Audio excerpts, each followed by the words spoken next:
Pemirsa, 4 bank badan usaha milik negara hari ini melakukan sinergi e-payment tol. Melalui sinergi e-tol ini diharapkan sampai akhir 2016 jumlah gardu tol otomatis yang terkoneksi e-tol card bisa mencapai 507 unit atau sebanyak 50% dari keseluruhan transaksi. Untuk informasi selengkapnya kita segera bergabung dengan Nori Utari dan Hafiz di gerbang tol Jati Asi 2 Bekasi, Jawa Barat. Iya, Nori, apa manfaat untuk menggunakan e-tol dalam transaksi? Ya, Carlos, bahwa manfaat dari e-tol card ini adalah untuk mengurangi kemacetan dan baru saja tadi selesai yaitu peluncuran e-tol card Himbara, yaitu himpunan bank negara yang terdiri dari beberapa bank BUMN yaitu Bank Mandiri, Bank BNI, Bank BTN dan juga Bank BRI. Dan dari peluncuran ini tadi juga disaksikan langsung oleh Menteri BUMN yaitu Rini Sumarno yang juga didampingi oleh jajaran pimpinan Bank BUMN, diantaranya adalah Direktur Utama BRI yaitu Asmawi Syam dan juga Direktur dari Bank Mandiri yaitu Budi G. Sadikin. Dan tentunya dengan peluncuran e-tol card Himbara ini dapat memberikan kabar baik bagi Anda dan juga pemirsa yang pengguna jalan tol karena saat ini untuk e-tol card ini tidak hanya diterbitkan atau dikeluarkan oleh Bank BUMN yaitu Bank Mandiri saja, namun juga diikuti oleh 3 bank BUMN lainnya. Dan tentunya hal ini dapat mempermudah masyarakat untuk bisa mendapatkan e-tol card dan juga untuk bisa menggunakannya selama dalam perjalanan di jalan tol ini.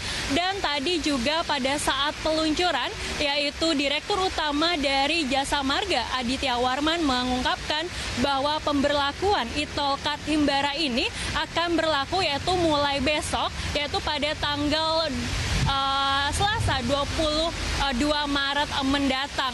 Dan nantinya pada saat pemberlakuan e-tol card ini akan berlaku di beberapa ruas jalan tol, yaitu diantaranya adalah tol Kebenjeruk Cawang, lalu juga tol Jor, dan juga tol Bogor Ring Road, dan juga tol Ulu Jami, dan juga Pondok Aren.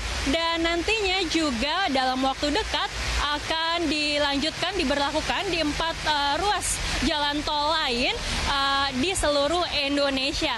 Dan juga pada saat peluncuran tadi Menteri BUMN yaitu Rini Sumarno berharap dengan penggunaan e-tol card ini nantinya dapat mengurangi kemacetan.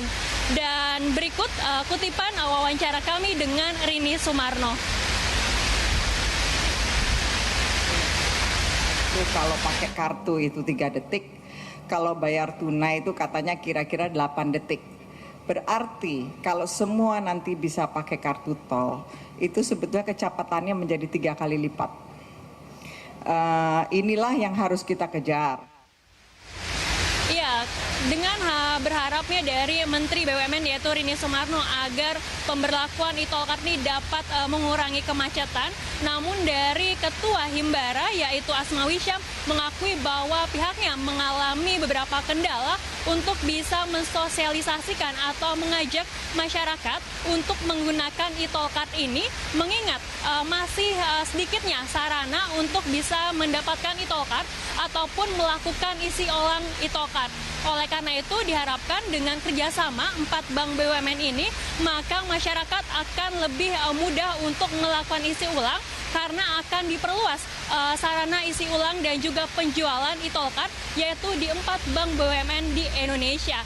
Dan selain itu juga Asmawi menyatakan bahwa dengan mendorong masyarakat menggunakan e-tol card ini, maka akan semakin banyak juga dana yang masuk atau yang dihimpun oleh setiap bank yaitu bank BUMN. Dan tentunya dengan banyaknya bank yang dihimpun dalam bank ini sendiri juga akan meningkatkan likuiditas dari bank BUMN. Carlos. Iya, selain kemudian mengurangi kemacetan, kemudian mempermudah masyarakat dalam mengakses transaksi di pintu tol, tentu lantas seberapa besar perbandingan antara pembayaran elektronik dan tunai di ruas tol, Nori?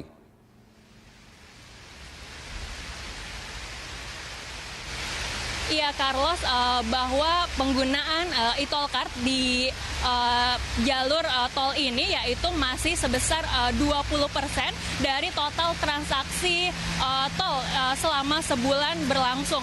Dan tentunya pihak dari Jasa Marga dan juga BUMN terus mendorong agar e-tol card ini dapat terus diperluas penggunaannya oleh masyarakat. Oleh sebab itu pihaknya nantinya juga akan membangun atau menyediakan GTO di ruas jalan tol, yaitu untuk tahun 2016 ditargetkan GTO yang ada di Indonesia yaitu sebesar sekitar 500 GTO untuk tahun 2016, dan ditargetkan untuk tahun 2020 GTO bisa tercapai yaitu di seluruh ruas tol di Indonesia, dan tentunya nantinya bisa mengikuti jejak-jejak negara lain seperti London dan juga Malaysia yang saat ini sudah menggunakan jalur tol tanpa menggunakan transaksi tunai sehingga dapat mengurangi kemacetan di jalur jalan tol. Carlos. Baik, kita tunggu tentunya sosialisasi dari pemerintah agar kemudian program ini efektif dan dapat dilakukan langsung di lapangan di pintu-pintu tol yang ada di Indonesia. Terima kasih Nori Utari atas informasinya langsung dari Jati Asih, Bekasi.